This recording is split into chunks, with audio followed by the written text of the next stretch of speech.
جناب زرتاج صاحب کراچی، السلام علیکم۔ ہم آپ کے ممنون ہیں کہ آپ نے ہماری ویب سائٹ پر ہمیں یاد فرمایا۔ آپ نے پوچھا برائے کرم آخرت، شب قدر اور تراویح سے متعلق کچھ بتائیے۔ محترم دیکھیے، جہاں تک رہا آخرت کا معاملہ، اللہ تبارک و تعالی نے ارشاد فرمایا بل تؤثرون الحیات الدنیا والآخرۃ خیر وابقی۔ کیا تم نے سب کچھ اسی دنیا کو سمجھ لیا؟ نہیں، بلکہ باقی رہنے والا گھر جو ہے وہ آخرت کا۔ ایک مسلمان کا یہ ایمان ہونا چاہیے کہ دنیا جو ہے ایک عارضی رہائش ہے، ایک عارضی رہنے کی جگہ ہے، اور باقی رہنے والا گھر جو ہے وہ آخرت کا۔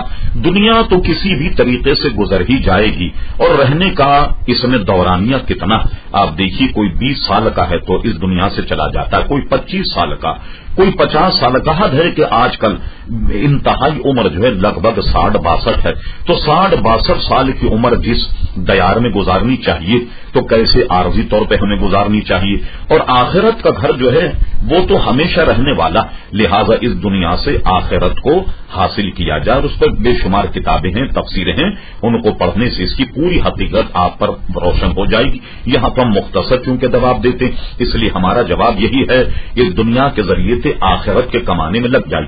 رہا شب قدر سے تو ہم مختصر چونکہ جواب دیتے ہیں، اس لیے ہمارا جواب یہی ہے کہ دنیا کے ذریعے سے آخرت کے کمانے میں لگ جائے۔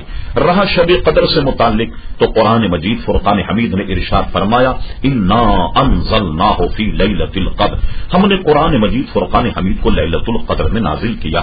فرما وما ادراک ما لیلۃ القدر، اے میری حبیب تم جانتے ہو کہ لیلۃ القدر کیا؟ لیلۃ القدر خیر من الف شہر، کہ یہ شب 1000 مہینے سے افضل ہے۔ کیا مطلب ہوا کہ اس شب میں کوئی شخص اگر عبادت کرے، گریا وزاری کرے، تلاوت کرے، نوافل پڑھے، تو اس شب کی عبادت کا ثواب 1000 مہینے سے بھی افضل ہے۔ تو یہ 1000 مہینے کا تخمینہ لگائیے تو 83 برس سے بھی زیادہ گویا یہ دورانیہ ہوگا۔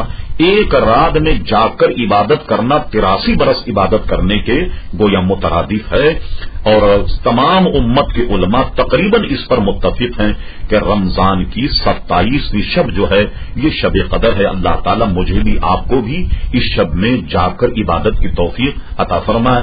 شاید آپ کو یاد ہوگا یا نہ ہو تو میں عرض کر دیتا ہوں کہ شب قدر میں ہمارے یہاں ایک عظیم و شان دعا کا پروگرام ہوتا، اگر وقت ہو تو آپ اس میں تشریف لائیے۔ یہ نشست رات میں گویا 12 بجے شروع ہو کر 2:30 بجے یا 2 بجے تک چلتی ہے، اور دعائے خیر پر یہ گویا یہ محفل ختم ہوتی ہے۔ موقع ملے تو ضرور تشریف لائے۔ پھر آپ نے پوچھا کہ تراویح سے متعلق کچھ بتائیے۔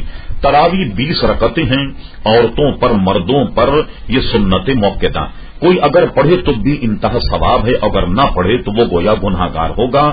تو ہمیں اور آپ کو چاہیے کہ مسجد میں آن کر اس میں قرآن مجید فرقان حمید پڑھا جاتا ہے۔